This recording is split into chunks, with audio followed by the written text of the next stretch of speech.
നമസ്കാരം. 1991 ഇന്ത്യ നേരിട്ട സാമ്പത്തിക പ്രതിസന്ധി എന്തായിരുന്നു? ഇന്ന് ശ്രീലങ്കയും പാകിസ്ഥാനുമൊക്കെ എത്തി നിൽക്കുന്ന ഏതാണ്ടൊരവസ്ഥയിൽ തന്നെയായിരുന്നു അന്ന് നമ്മളും.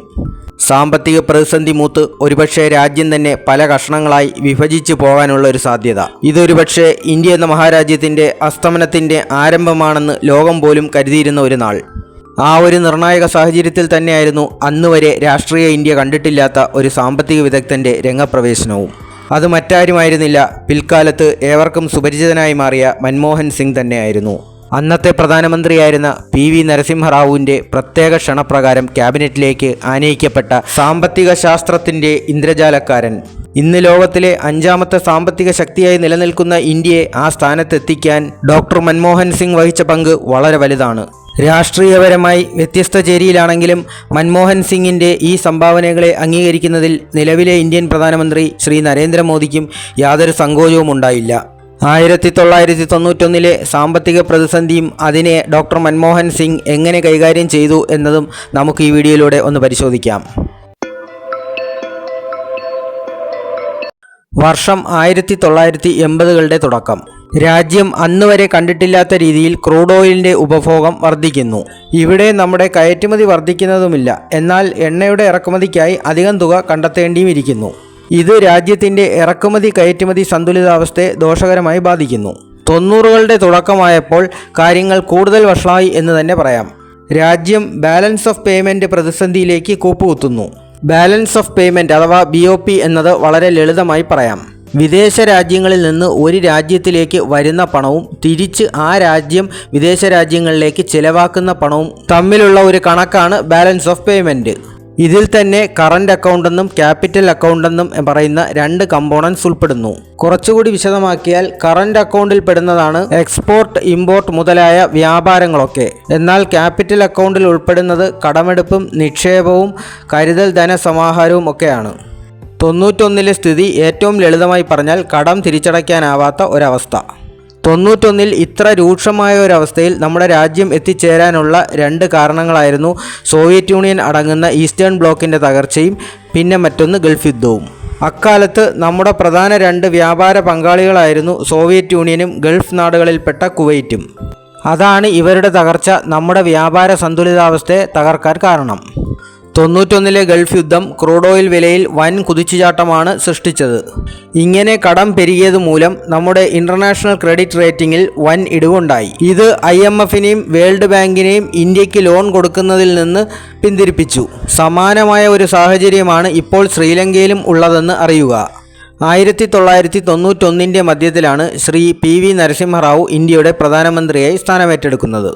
ആ വർഷം ജൂലൈ 24 തന്നെ കേന്ദ്ര സർക്കാർ അവരുടെ പുതിയ സാമ്പത്തിക നയം പ്രഖ്യാപിച്ചു.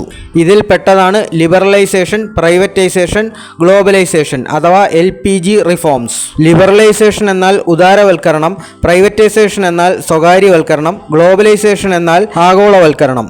ഈ ആശയങ്ങൾക്കെല്ലാം പിന്നിൽ ഡോക്ടർ മൻമോഹൻ സിംഗിൻ്റെ ബുദ്ധി തന്നെയായിരുന്നു. അദ്ദേഹത്തെ ഇതിന് സഹായിച്ച 2 വ്യക്തികളുടെ പേര് കൂടി നമ്മൾ അറിയേണ്ടതുണ്ട്. അതിലൊന്ന് പ്രധാനമന്ത്രിയുടെ പ്രിൻസിപ്പൽ സെക്രട്ടറി ആയിരുന്ന അമർനാഥ് വർമ്മ, രണ്ടാമത്തേത് പ്രധാനമന്ത്രിയുടെ മുഖ്യ സാമ്പത്തിക ഉപദേഷ്ടാവായ രാകേഷ് മോഹൻ. ഇവർ ചെയ്ത ഒരു പ്രധാന കാര്യം എന്നുള്ളത് ഇന്ത്യൻ റുപ്പിയുടെ വാല്യൂ ഡീവാല്യുവേറ്റ് ചെയ്തു എന്നുള്ളതാണ്. അതായത് രൂപയുടെ മൂല്യം കുറച്ചു.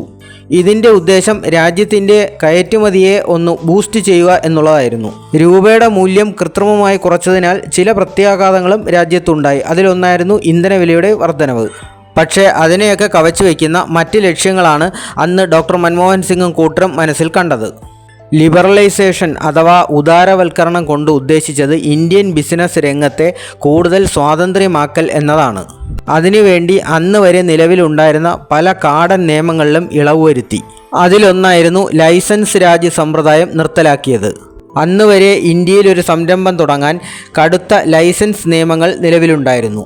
പുതിയ നയം കൊണ്ടുവരിക വഴി അന്ന് വരെ ലൈസൻസ് എടുക്കേണ്ട ചില മേഖലകളുടെ എണ്ണം ഗണ്യമായി കുറച്ചു.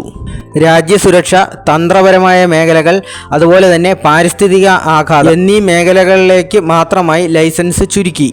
രണ്ടാമത്തേത് പ്രൈവറ്റൈസേഷൻ അഥവാ സ്വകാര്യവൽക്കരണമായിരുന്നു. ഇതിന്റെ ഭാഗമായി പല പൊതുമേഖലാ സ്ഥാപനങ്ങളും സ്വകാര്യവൽക്കരിക്കപ്പെട്ടു.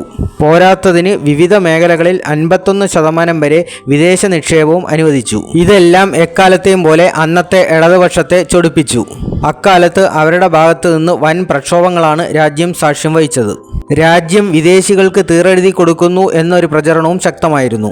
അക്കാലത്ത് ചില മലയാളം പത്രങ്ങളിലൊക്കെ വന്ന കാർട്ടൂണുകൾ ഞാനിപ്പോഴും ഓർക്കുന്നു. അത് ഇപ്രകാരമായിരുന്നു: ജവഹർലാൽ നെഹ്റുവും മഹാത്മാഗാന്ധിയും കൂടി വിദേശികളെ ഇന്ത്യയിൽ നിന്ന് ആട്ടിപ്പായിക്കുന്നു. എന്നാൽ ശേഷം 1991 നരസിംഹറാവുവും മൻമോഹൻ സിംഗും കൂടി അവരെ ഇങ്ങോട്ട് ആനയിച്ച് രാജ്യത്തിൻ്റെ താക്കോൽ അവരെ ഏൽപ്പിക്കുന്നു. എന്തോ ഒരു ദുരന്തം വരാൻ പോകുന്നു എന്നൊരു പ്രതീതിയായിരുന്നു സാധാരണ ജനങ്ങൾക്കെല്ലാം. എന്നാൽ സംഭവിച്ചത് മറ്റൊന്നായിരുന്നു. അന്ന് വരെ രാജ്യത്തെ ജനങ്ങൾക്ക് പരിചിതമല്ലായിരുന്ന പല ഉപകരണങ്ങളും കാണാനും വാങ്ങാനുമുള്ള അവസരമുണ്ടായി. ഇതായിരുന്നു ഗ്ലോബലൈസേഷൻ അഥവാ ആഗോളവൽക്കരണത്തിൻ്റെ ഒരു ഇമ്പാക്റ്റ്. ലോകത്ത് ഏത് സാധനവും ഇറങ്ങുമ്പോഴും ഇന്ത്യയിലും കിട്ടിത്തുടങ്ങി. ഒരു ഉദാഹരണം പറയുകയാണെങ്കിൽ, അന്ന് വരെ ഗൾഫുകാരുടെ വീട്ടിൽ മാത്രം കണ്ടുവന്നിരുന്ന ഒരു ഉപകരണമായിരുന്നു VCR അല്ലെങ്കിൽ VCP ഒക്കെ. ഇതൊക്കെ ഇന്ത്യൻ വിപണികളിലും ലഭ്യമായി തുടങ്ങി. വിദേശ നിർമ്മിത കാറുകളുടെ കാര്യവും അങ്ങനെ തന്നെ. അന്ന് വരെ അംബാസഡറിലും ഫിയറ്റിലും മാരുതിയിലും ഒതുങ്ങി നിന്ന ഇന്ത്യൻ കാർ വിപണി വ്യത്യസ്തവും വൈവിധ്യവുമായ കാറുകൾക്ക് വഴി തുറന്നു. ഇങ്ങനെയൊക്കെ ആണെങ്കിലും രാജ്യത്തെ സാധാരണക്കാരെയും കർഷകരെയും ദോഷകരമായി ബാധിക്കുന്ന ചില തീരുമാനങ്ങളും മൻമോഹൻ സിംഗിന് എടുക്കേണ്ടതായി വന്നു. ഇദ്ദേഹം അവതരിപ്പിച്ച ബഡ്ജറ്റിൽ ധനക്കമ്മി കുറയ്ക്കുന്നതിനായി ഗവൺമെൻറ്റിൻ്റെ ചെലവുകൾ വെട്ടിക്കുറച്ചു. ഇതിൽ ഉൾപ്പെട്ട മറ്റൊരു തീരുമാനമായിരുന്നു കർഷകർക്കുള്ള വളത്തിൻ്റെ സബ്സിഡി കുറച്ചതും പഞ്ചസാരയുടെ സബ്സിഡി പൂർണ്ണമായും നീക്കം ചെയ്തതും. ഈ ഒരു കാര്യത്തിൽ ഇടതുപക്ഷത്തിൻ്റെ ആകുലതകൾ കഴമ്പുള്ളതുമായിരുന്നു. ഇക്കൂട്ടത്തിൽ തന്നെ ഇറക്കുമതിക്ക് ചുമത്തിയിരുന്ന നികുതിയും കുറച്ചു. പിന്നെ മറ്റൊന്ന്, ബാങ്കിംഗ് മേഖലകളിൽ നിലനിന്നിരുന്ന കടുത്ത നിയന്ത്രണങ്ങൾ വരുത്തിയ അയവുകളാണ്. ഇതിൻ്റെ ഭാഗമായി ധാരാളം പുതിയ ബാങ്കുകളും രാജ്യത്ത് സ്ഥാപിക്കപ്പെട്ടു. രാജ്യം കൈക്കൊണ്ട പുതിയ സാമ്പത്തിക നയത്തിൽ IMFും വേൾഡ് ബാങ്കുമൊക്കെ തൃപ്തരായിരുന്നു. അതിനാൽ തന്നെ അവർ നേരത്തെ ലോണുകളിൽ ഏർപ്പെടുത്തിയിരുന്ന നിയന്ത്രണങ്ങളും നീക്കാൻ തുടങ്ങി. അക്കാരണത്താൽ തന്നെ 20 വർഷം തിരിച്ചടവ് കാലാവധിയുള്ള $250 മില്യൺ ഒരു ലോണും 35 വർഷം തിരിച്ചടവ് കാലാവധിയുള്ള $250 മില്യൺ മറ്റൊരു ലോണും അവർ അനുവദിച്ചു. ഇതിൻ്റെ ഈടെന്നോണം നമ്മുടെ രാജ്യത്തിൻ്റെ കരുതൽ സ്വർണം സ്വിറ്റ്സർലൻഡിൻ്റെയും ഇംഗ്ലണ്ടിലെയും ജപ്പാനിലെയും ബാങ്കുകളിൽ പണയം വെക്കേണ്ടി വന്നു. ഈയൊരു സംഭവം അക്കാലത്ത് റിലീസായ സന്ദേശം എന്ന മലയാളം ചലച്ചിത്രത്തിലും പറയുന്നുണ്ട്. പ്രേക്ഷകരിൽ ചിലർക്കെങ്കിലും ഇത് ഓർമ്മ കാണും എന്ന് ഞാൻ പ്രതീക്ഷിക്കുന്നു. അല്ലാത്തവർക്ക് ഇതൊന്ന് ചെക്കൗട്ട് ചെയ്ത് നോക്കാവുന്നതാണ്. കർഷകരുടെ സബ്സിഡി കുറച്ചതും ഇന്ധനവിലയിൽ വന്ന വർധനവുമൊക്കെ സാധാരണക്കാരുടെ ജീവിതം തൽക്കാലത്തേക്കെങ്കിലും ദുസ്സഹമാക്കി എന്നുള്ളത് ഒരു വസ്തുതയാണ്. അക്കാലത്ത് പത്രങ്ങളിൽ വന്ന ഒരു കാർട്ടൂൺ ഇപ്രകാരമായിരുന്നു: AK-47 തോക്കേന്തിയ ഒരു സിഖ് ഭീകരനോടാണ് അന്ന് മൻമോഹൻ സിംഗിനെ ഉപമിച്ചത്. പിന്നീട് ഈ വിപരീത പ്രത്യാഘാതങ്ങൾക്കൊക്കെ രാജ്യം മറുപടി നൽകിയത് വൻ സാമ്പത്തിക വളർച്ച നേടിക്കൊണ്ടായിരുന്നു. 1991 കാലഘട്ടത്തിൽ 36% ഉണ്ടായിരുന്ന അതിദരിദ്രർ 1999 ആയപ്പോഴേക്കും 24% കുറഞ്ഞു. ഇന്ത്യയുടെ ആഭ്യന്തര ഉൽപ്പാദനത്തിനും ഗണ്യമായ പുരോഗതി കാണാൻ തുടങ്ങി.